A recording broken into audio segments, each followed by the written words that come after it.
If you're poor at predicting the future, should I not ask you about the Odell Beckham contract and how John Mara said basically it'll get done when it gets done, and if it doesn't, it doesn't, and the short order? I mean, the contract, I'm pretty sure, is going to get done, Rich. I'd be very surprised if it doesn't get done. I think the thing about Beckham is I think Pat Shurmur and Dave Gettleman want to be around him before they pay him a contract that's more than they've ever paid Eli Manning.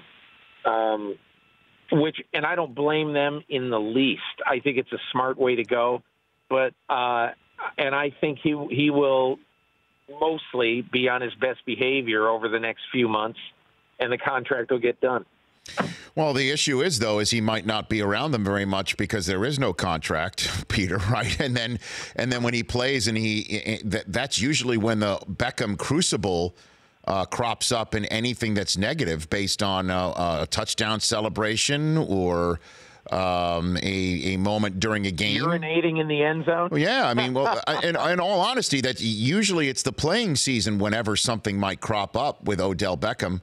The video, the 3 seconds that happened in a Paris hotel room is kind of the outlier involving OBJ. I just think this, the New York Giants put up with Lawrence Taylor for years through a drug suspension, through a lot of other things happening in the wee hours that we never knew about, I'm sure. They put up with a lot with him.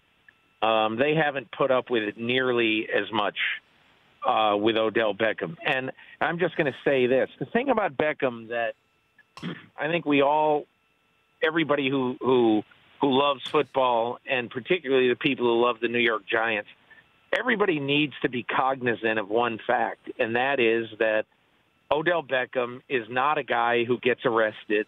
He's not a guy who, is a DWI guy. He's not, he's an unusual person who sometimes finds it hard, I think, to live within the strictures of a team. But that doesn't mean that you can't make a long-term marriage with him. And so my feeling, through all of this has been, look, there have been times where I say, get rid of this guy. But most often I feel like the talent is there. The talent is too good. And the Giants' history is to put up with very talented people who are a handful to handle. The Rich Eisen Show, weekdays at noon Eastern on Audience.